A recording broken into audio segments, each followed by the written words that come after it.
বাচ্চা তোমার? এই তো 8টা বাচ্চা। 8টা বাচ্চা। যে একটা শোনা যাচ্ছে তুমি একটা বাচ্চাকে বিক্রি করে দিলে। না, বিক্রি করিনি, তাহলে কি করে? এমনি দান করে দিয়েছি। কাকে দান করবে? লিখে দিয়েছি আমার দাদাকে। কে দাদা? আমার দাদার পাশে আরামবাগে থাকে, ওর দাদাকে দিয়েছি। তোমার নিজের দাদা?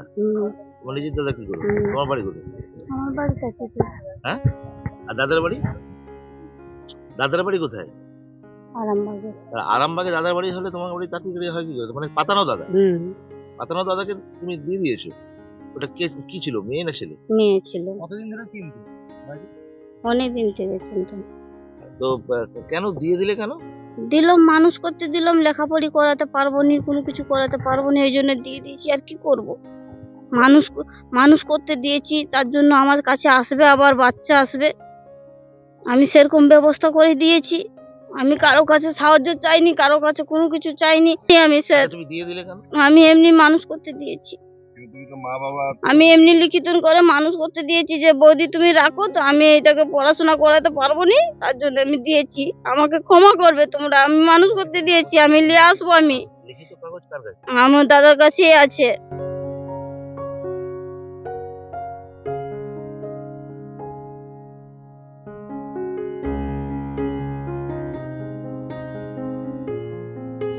বলছি এখানে একটা মেয়েকে বললাম প্রচুর বাচ্চা রয়েছে, রিসেন্টলি একটা বাচ্চা শুনেছেন? আমরা এটাই শুনেছি যে বিক্রি হয়েছে, তো সঠিক আমরাও বলতে পারছি না এখন। কতগুলো বাচ্চা জানেন? এর বাচ্চাগুলো সঠিক তো আমরা বলতে পারছি না, আমি 7-8টা বাচ্চাকে দেখছি, এবারে সঠিক যে কতগুলো এটা আমরাও মানে বলতে পারছি না, মানে খুব বেশি দিন তো আসেনি এরা এখানে। ওই মহিলা এই এলাকার নয়, ওরা নতুন ভাড়ায় এসেছে, আর ওর বাচ্চা হয়েছিল, আমরা তখন গেছিলাম সবাই মিলে।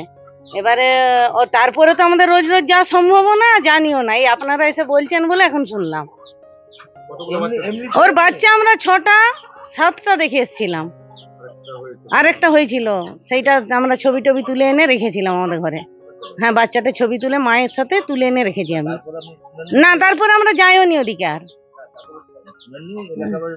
না, এলাকাবাসীর কাছ থেকে খুব একটা বলছে, বাচ্চার আওয়াজ পাচ্ছি না আমরা আর।